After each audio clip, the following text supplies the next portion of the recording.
Bu videoda inventarizatsiya menyusi bilan tanishib chiqamiz. Qanaqa qilib mahsulotlarimizni inventarizatsiya qilishni ko'ramiz. Inventarizatsiya menyusiga kirib, qo'shish knopkasi bosilyapti. Kerakli savdo nuqtasi tanlanadi. Inventarizatsiyani raqamini qo'yishimiz mumkin, izoh qo'yishimiz mumkin va kategoriya. Kategoriyada qanaqa ishlaydi? Bizada misol uchun do'konimizda 5 xil kategoriyadagi mahsulotlar bor. Jami el 50 xil mahsulotimiz bor va har biri 10 tadan kategoriyaga ajralyapti. 50 xil mahsulotimiz 5 xil kategoriyaga. Aytaylik, konstovarlar yoki uy-ro'zg'or buyumlari. Man konstovar kategoriyasini tanlab, misol uchun bu yoqdan qanaqadir ichimlik yoki kartoshka qidirsam, u topib bermaydi mahsulotni. Chunki bu yerga topshiriq berilyapti. Xuddiki programmaga faqat konstovar mahsulotlarini topishimiz kerak degan buyruq berilyapti. Qaysi kategoriya tanlansa, o'sha kategoriyadagi mahsulot topib bera oladi. Qolgan mahsulot asnatamizda bo'lsayam, agar konstovar kategoriyasiga tegishli bo'lmasa, uni nomi yoki shtrix kod bilan qidirganimizda bunaqa mahsulot yo'q degan ogohlantirish beradi. Inventarizatsiya qilish uchun xuddi shu izlash bo'limiga mahsulot shtrix kodi yoki nomi yoziladi. Olaman. 9 kilo bor deyapti. Agar shtrix kodini kiritadigan bo'lsangiz, skanerni o'tsa sразу ro'yxatga qo'shib beradi. Biza nomi bilan qidiryapmiz. Plyus knopkasini bosdik. Bu yerga sanaldi, ya'ni do'konimizda olmani biza tortib ko'rdik. Tortib ko'rganimizda qancha miqdor chiqdi, ya'ni necha kilo chiqdi. Misol uchun 7,5 kilo olma chiqdi. Bu yerga realni do'konimizda har qayerdan ham qancha miqdorda qolganini kiritamiz. Xuddi shu ketma-ketlikda mahsulotlar inventarizatsiya qilib ketaveriladi. Undan keyin tugatish knopkasi bosilsa, biza ro'yxatimizga kiritgan tovarni o'zi faqat. Aytaylik, 50 xil mahsulotimiz bor, lekin biz hozir olmani oldik, uni ostatkasini kiritdik va tugatishni bossak, ostatkamizda faqatgina olmani miqdori misol uchun 9 kilodan 7,5 kiloga tushadi. Qolgan mahsulotlar ostatkasi o'zgarmaydi. Tugatish knopkasini bosganimizda xuddi shu holat bo'ladi. Bizada vaqtinchalik saqlash knopkasi bor. Vaqtincha saqlash qiladigan bo'lsak, dokument yaraldi, lekin ostatkasi o'zgarmadi. Buni qanaqadir holatda biza boshqa ishga qilishimiz kerak bo'lsa, vaqtincha saqlash qilamiz. U xuddi shu bunaqa ko'rinishda tushadi. Holat kutilmoqda. Amallardan qalamchani bosamizda inventarizatsiyani davom ettirib ketaveramiz. Keyingi mahsulotni kiritamiz. Bu yerda olma edi, yana bizada shakar bor edi. Misol uchun shakarni topdik. Hop, kiritdik shakarni. 5 kilo bor edi. Sanadik har qayerdan ham ostatkada programma bo'yicha 5 kilo bor edi. Sanaganimizda har qayerdan ham 5 kilo chiqdi. Bo'ldi, buni to'g'ri ekan, lekin yozib qo'yishimiz shart. Ro'yxatimizga kiritdikmi? Bo'ldi. Qanchaligini yozishimiz shart. Bo'ldi. Qolgan mahsulotlarni inventarizatsiya qilmayapmiz. Mana shu joyda ahamiyat beriladigan joyi bor. Bizda sanalmaganlar degan knopka bor. Bu nimani beradi?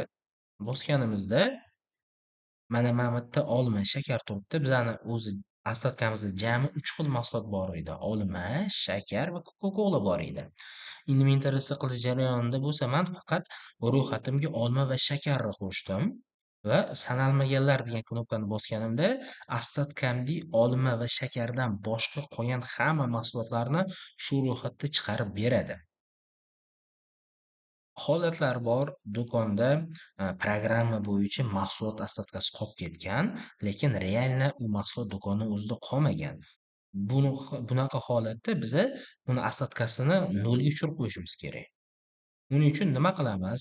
O'zimizni do'konimizda realniy bor mahsulotlarni xuddi shunaqa olma, shakarga o'xshab hammasini ro'yxatini tuzib chiqamiz, miqdorini kiritamiz. Hamma mahsulotlarni ro'yxatini kiritib bo'lganimizdan keyin borlarini uje yo'qlarini biza kirita olmaymiz. Do'konimizda yo'qlarini kirita olmaymiz, lekin programma bo'yicha bor ular. Kirita olmasligimiz sabab bizani qo'limizga ushlab ko'rolmayapmiz.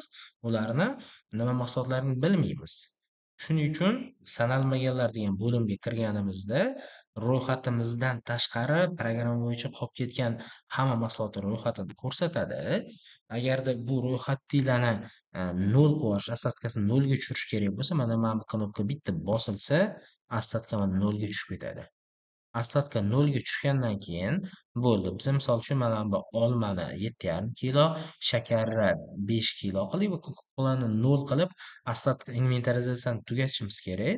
U holatda mana bu sanalmaganlar degan oynada ham kerakli protsess qilib bo'lingandan keyin bizani holatimizda 0 ga tushirilgandan keyin hammasini qo'shish knopkasini bosamiz. Ya'ni bizani olma va shakar ro'yxati tuzuvdik. Undan keyin o'sha sanalmaganlar degan bo'limli mahsulotlarni bu yoqqa olib tushib qo'yadi. 0 qilgan bo'lsak, 0 miqdorda. Agar o'sha yerda o'zida boshqa miqdor yozgan bo'lsak, boshqa miqdorni necha yozgan bo'lsa olib tushib beradi. Sanalmaganlar degan bo'limga bosyapmiz. Boshqa mahsulot qolmadi assadkamda shu 3 xildan boshqa. Shuning uchun bu yerda pustoy ko'rsatyapti.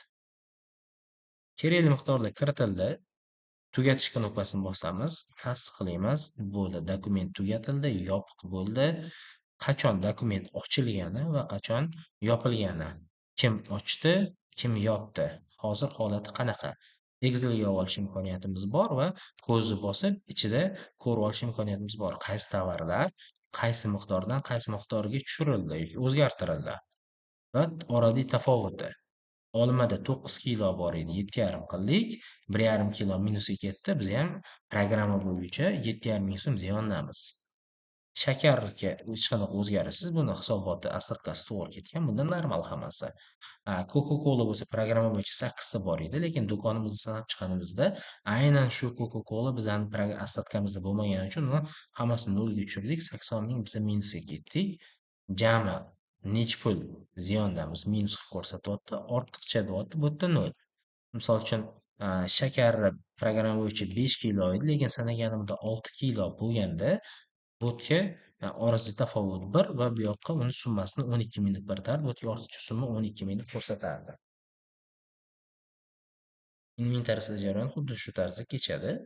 Filtr orqali kerakli do'konlarimizda, ya'ni inventarizatsiya qilib bo'lgan dokumentlarini kerakli do'konimizda kerakli davr orasida ko'rib olishimiz mumkin.